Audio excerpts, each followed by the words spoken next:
Vamos falar sobre sistemas operacionais. O que é um sistema operacional? Um sistema operacional é um programa que atua como intermediário entre o usuário e o hardware de um computador. O propósito de um sistema operacional é propiciar um ambiente no qual o usuário possa executar outros programas de forma conveniente. Por esconder detalhes internos de funcionamento, é eficiente. Por procurar gerenciar da melhor forma os recursos do sistema. Função de um sistema operacional: facilidade de acesso aos recursos do sistema. Um sistema de computação possui normalmente diversos componentes, como monitores, impressoras e discos rígidos. Quando utilizamos um desses dispositivos, não nos preocupamos com a maneira como é realizada esta comunicação e os inúmeros detalhes envolvidos. O sistema operacional então serve de interface entre o usuário e os recursos do hardware, tornando esta comunicação transparente e permitindo ao usuário um trabalho mais eficiente e com menores chances de erros. Este conceito de ambiente simulado, criado pelo sistema operacional, é denominado máquina virtual e está presente de alguma forma na maioria dos sistemas atuais. O sistema operacional nos permite executar várias tarefas, como imprimir um documento, copiar um arquivo pela internet ou processar uma planilha, aparentemente tudo ao mesmo tempo. De um modo geral, os programas que os usuários executam não são escritos para um processador, mas sim para um sistema operacional. Isso significa que é facilitada a comunicação do programa com o hardware do computador. As tarefas são executadas pelo sistema operacional, tornando os programas menores e mais fáceis de serem programados. As máquinas e níveis. A linguagem estendida pelo computador é uma linguagem binária de difícil entendimento pelos seres humanos, sendo chamada de linguagem de baixo nível ou de máquina. As linguagens mais próximas aos seres humanos são classificadas como linguagem de alto nível, como você pode ver na descrição dessa imagem. Um sistema operacional pode então ser definido sobre dois aspectos: como uma máquina estendida ou máquina virtual e como um gerenciador de recursos. Veremos agora como foi a evolução dos sistemas operacionais. Desde os tempos do computador programado por chaves e cabos até o surgimento do teclado e a impressora de caracteres. Procurou-se ao longo do processo evolutivo do computador tornar a sua utilização mais amigável, precisa, rápida e eficaz. O conjunto de equipamentos e recursos utilizados para que o homem possa controlar o computador é genericamente denominado interface. O aprimoramento da interface atingiu o ponto em que o usuário passou a interagir com os pequenos desenhos ou símbolos de objetos comuns ao seu trabalho. Pensou-se em representar, por exemplo, a tarefa de impressão de documentos pelo desenho de uma pequena impressora e a eliminação de um documento por uma pequena lixeira. Surgiram então os ícones. Podemos dividir em algumas fases a evolução dos sistemas operacionais e dos computadores.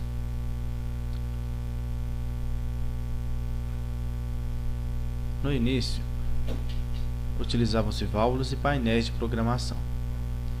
Foi durante a Segunda Guerra Mundial, precisamente no seu início, que surgiram os primeiros computadores digitais, formados por milhares de válvulas que ocupavam áreas enormes, sendo de funcionamento lento e duvidoso.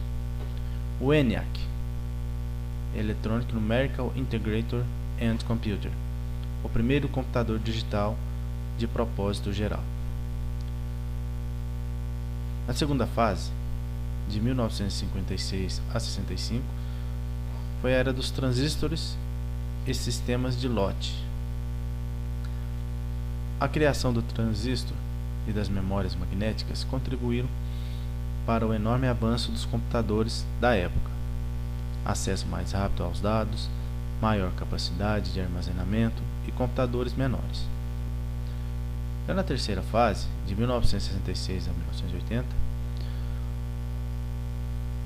foram utilizados circuitos integrados e multiprogramação. A evolução dos processadores de entrada e saída permitiu que, enquanto um programa esperasse por outra operação de leitura ou gravação, o processador executasse um outro programa. A memória foi dividida em partições, onde cada programa esperava sua vez para ser processado. A essa técnica de compartilhamento da memória principal e processador deu-se o nome de multiprogramação.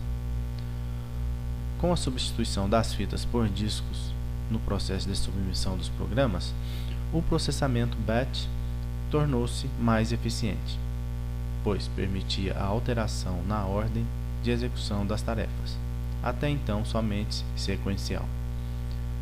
A essa técnica de submissão de programas chamou-se de spooling, que mais tarde também viria a ser utilizada no processo de impressão.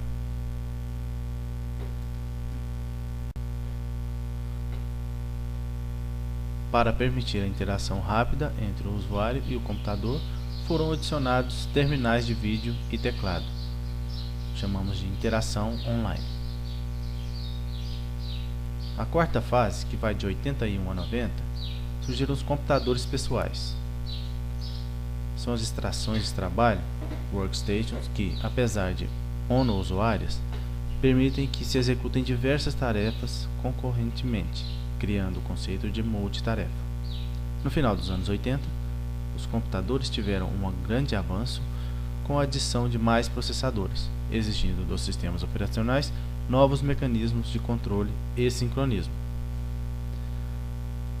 Na quinta fase, que vai de 91 a 2000, houve grandes avanços em termos de hardware, software e telecomunicações como consequência da evolução das aplicações, que necessitavam cada vez mais de capacidade de processamento e armazenamento de dados.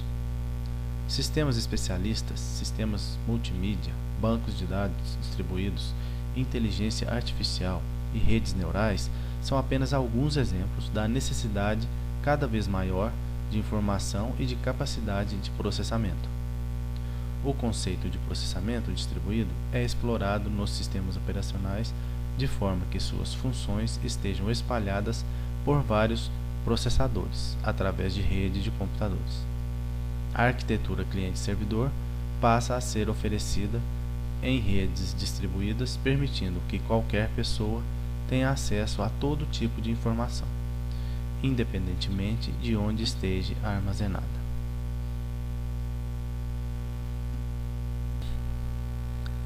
Vamos falar sobre ambientes virtualizados e aprender a instalar uma máquina virtual. Os ambientes virtualizados são soluções computacionais que permitem a execução de vários sistemas operacionais e seus respectivos softwares a partir de uma única máquina, seja ela um desktop convencional ou um potente servidor. É como se você se deparasse com um ou mais computadores distintos dentro de um só. A diferença é que estas máquinas são virtuais. Na prática, elas oferecem resultados como qualquer um outro computador, mas existem apenas logicamente e não fisicamente. Veremos agora alguns benefícios da virtualização, como, por exemplo, o melhor aproveitamento da infraestrutura existente, que, ao executar vários serviços em um servidor ou conjunto de máquinas, por exemplo, pode-se aproveitar a capacidade de processamento destes equipamentos o mais próximo possível de sua totalidade. O parque de máquinas é melhor. Com o melhor aproveitamento dos recursos já existentes, a necessidade de aquisição de novos equipamentos diminui, assim como os consequentes gastos com instalação, espaço físico, refrigeração, manutenção, consumo de energia, dentre outros. Imagine o impacto que esta vantagem pode ter em um data center, por exemplo.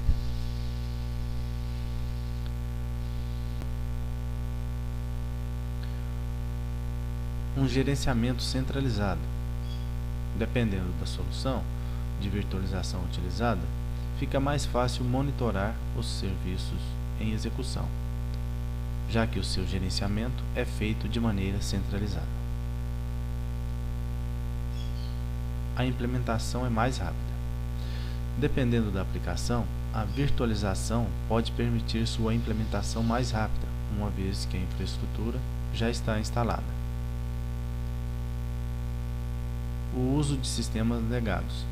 Pode-se manter em uso um sistema legado, isto é, antigo, mas ainda essencial às atividades da companhia, bastando destinar a ele uma máquina virtual compatível com o seu ambiente. A diversidade de plataformas. Pode-se ter uma grande diversidade de plataformas e, assim, realizar testes de desempenho de determinada aplicação em cada uma delas, por exemplo. O ambiente de testes. É possível avaliar um novo sistema ou uma atualização antes de efetivamente implementá-la, diminuindo significativamente os riscos inerentes a procedimentos do tipo. Segurança e confiabilidade. Como cada máquina virtual funciona de maneira independente das outras, um problema que surgir em uma delas, como uma vulnerabilidade de segurança, não afetará as demais. A migração e ampliação fica mais fácil. Mudar o serviço de ambiente de virtualização é uma tarefa que pode ser feita rapidamente, assim como a ampliação da infraestrutura.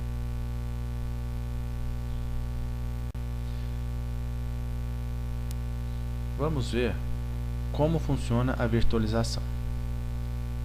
Uma solução de virtualização é composta essencialmente por dois protagonistas: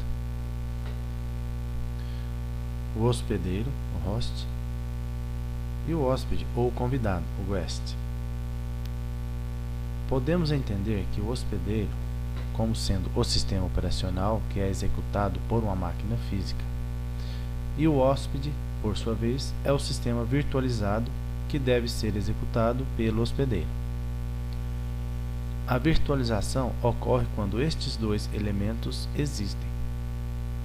A forma como o hospedeiro e hóspedes trabalham varia conforme a solução. Em um método bastante comum, há a figura do VMM, ou seja, Virtual Machine Monitor, monitor de máquina virtual, em português, que também pode ser chamado de hipervisor. Vamos falar um pouco agora sobre a VMM. Trata-se de uma espécie de plataforma implementada no hospedeiro que recebe os sistemas a serem virtualizados, controlando os seus recursos e mantendo-os invisíveis em relação aos outros. Esse VMM tem um tratamento diferenciado. Ele pode ser executado no modo supervisor, enquanto que os programas comuns, os aplicativos, rodam no modo usuário.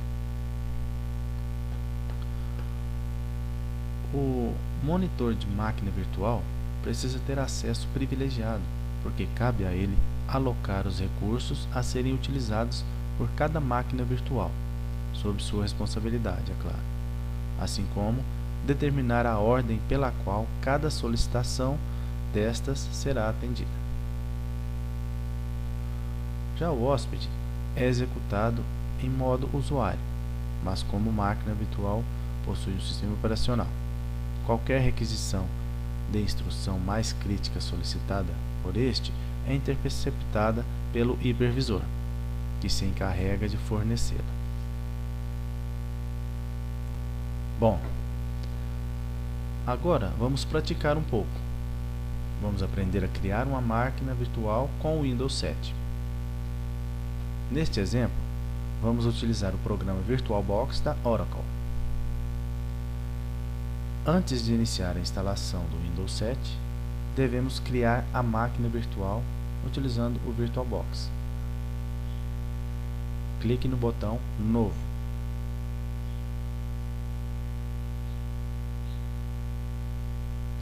Agora digite Windows 7 TSPI e clique no botão Próximo.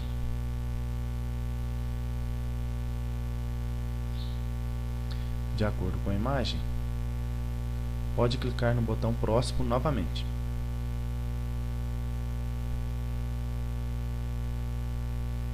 Vamos clicar agora no botão Criar.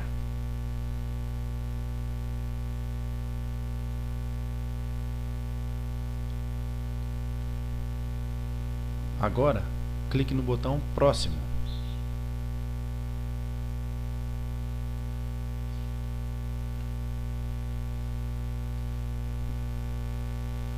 Clique no botão Próximo novamente.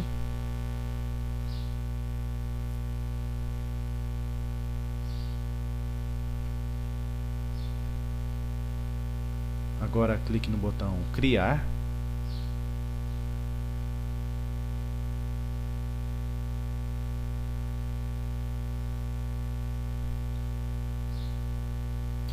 Pronto. A máquina virtual está pronta. Selecione a máquina virtual que você acabou de criar e clique no botão Iniciar.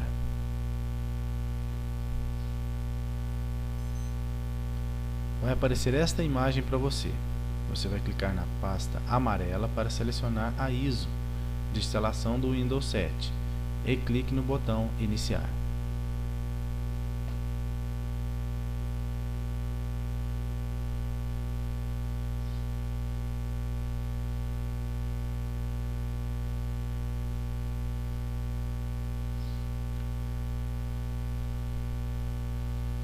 Você vai escolher agora uma opção personalizada.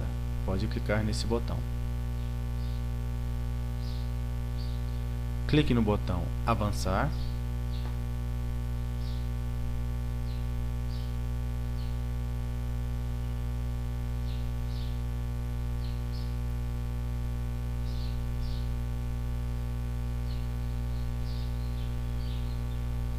Bom, vamos aguardar até a instalação da máquina virtual. Ao final, aparecerá essa imagem e a instalação estará pronta. Ela foi realizada com sucesso e você já pode utilizar sua máquina virtual, colocando em prática alguns conhecimentos que vimos nesta aula.